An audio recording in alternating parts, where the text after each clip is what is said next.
one gumball popsicle.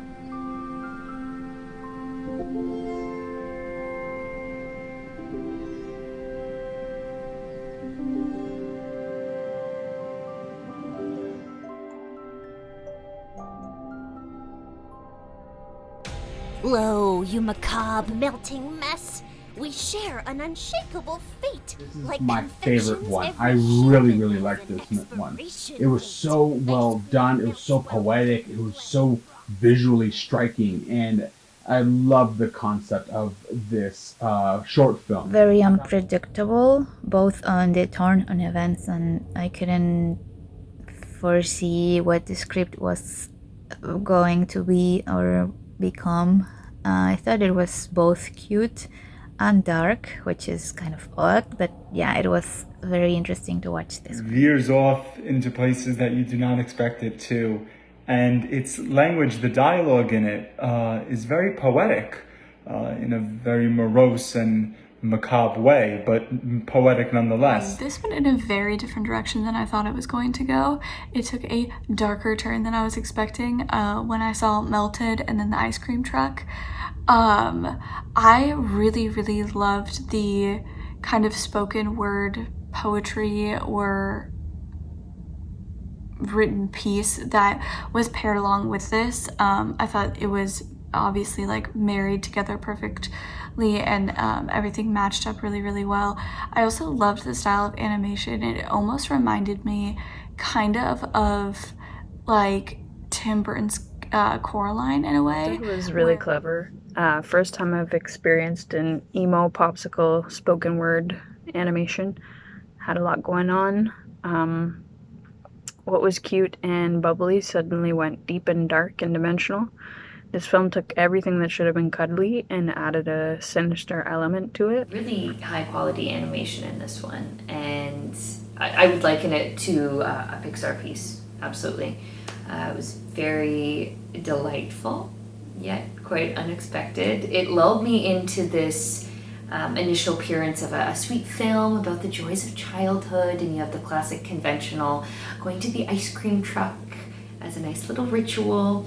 But it devolved into this brilliant kind of morbid existential crisis, and the dissonance of the bright colors and the innocent protagonist with the big eyes to this ice cream melting into skull faces and sockets instead of eyes, and the angsty poetry I thought was really nicely balanced with some self-referential humor, and that final punchline ultimately sold it for me.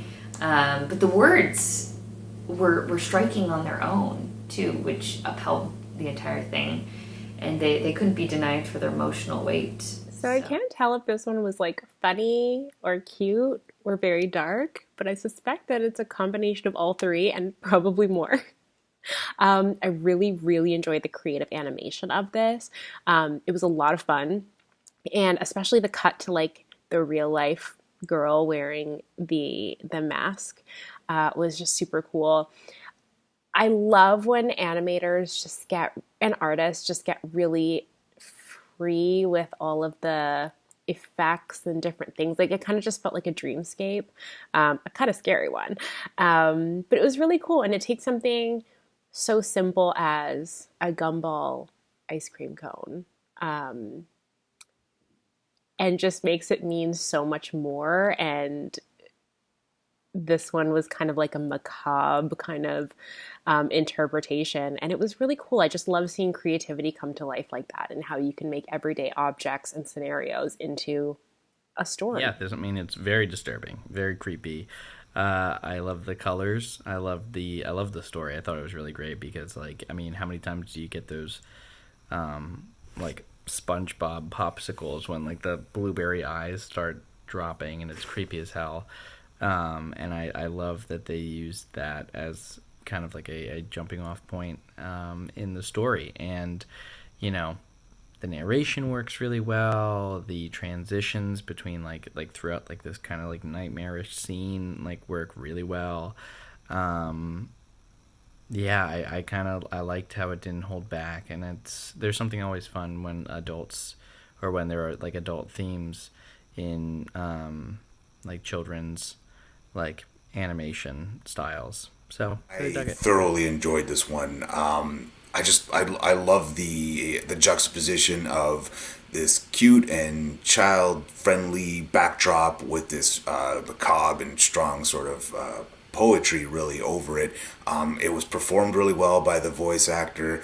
I bought it all. I loved it. However, I noticed the little girl didn't buy her ice cream, but whatever, that's fine. But all joking aside, no, this is just a really strong piece. It's so well done. Thoroughly enjoyed it, and I watched it twice. So definitely have a look. It's called Melted.